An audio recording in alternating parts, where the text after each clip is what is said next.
আমাদের শহীদ হাদি ভাইয়ের স্ত্রী এবং ইনকিলাব মঞ্চের অন্যান্য সদস্যরা যমুনার সামনে অবস্থান নিয়েছে।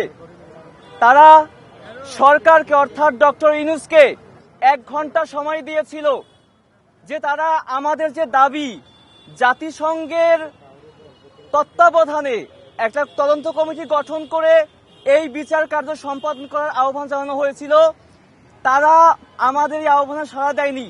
তার পরিপ্রেক্ষিতে ইনকিলাব মঞ্চ বাংলাদেশের জনতাকে শান্তিপূর্ণভাবে যমুনার সামনে অবস্থান নিতে বলেছে, কিন্তু যমুনার কোনো গেট দিয়ে আমাদেরকে প্রবেশ করতে দেওয়া হচ্ছে না। এমনকি ভেতরে যত মিডিয়া ছিল তারা আস্তে আস্তে সরে যাচ্ছে, কোনো মিডিয়াকে ভেতরে প্রবেশ করতে দেওয়া হচ্ছে না।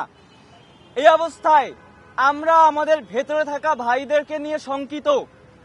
জাবের ভাইয়ের পক্ষ থেকে নির্দেশনা হচ্ছে বাংলাদেশের মুক্তিকামী জনতা যমুনার এই ইন্টারকন্টিনেন্টাল গেটে অবস্থান নিবে। যারা আমরা এখানে অবস্থান নিয়েছি আমরা এখানে বসে পড়ব। আমরা কোনো প্রকার বিশৃঙ্খলা করব না, কারো কোনো স্যাবোটেজে পা দিব না। হাদি ভাই আমাদেরকে যেই লড়াই শিখিয়ে দিয়ে গেছেন আমরা সেই পথে লড়াই করব, পারবো না আমরা ইনশাআল্লাহ। সুতরাং আজকে এইখান থেকে জাবের ভাইয়ের পক্ষ থেকে বাংলাদেশের স্বাধীনতাকামী জনতাকে যমুনার এই ইন্টারকন্টিনেন্টাল গেটে অবস্থান নেওয়ার জন্য বলা হচ্ছে। যারা এখানে আছি আমরা সবাই বসে যাব।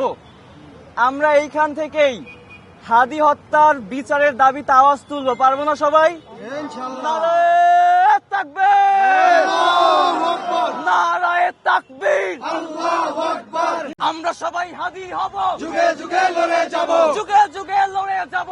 আমরা সবাই হাদি হব। বিচার বিচার বিচার চাই, হাদি হত্যার বিচার চাই, হাদি হত্যার বিচার চাই, বিচার বিচার বিচার চাই।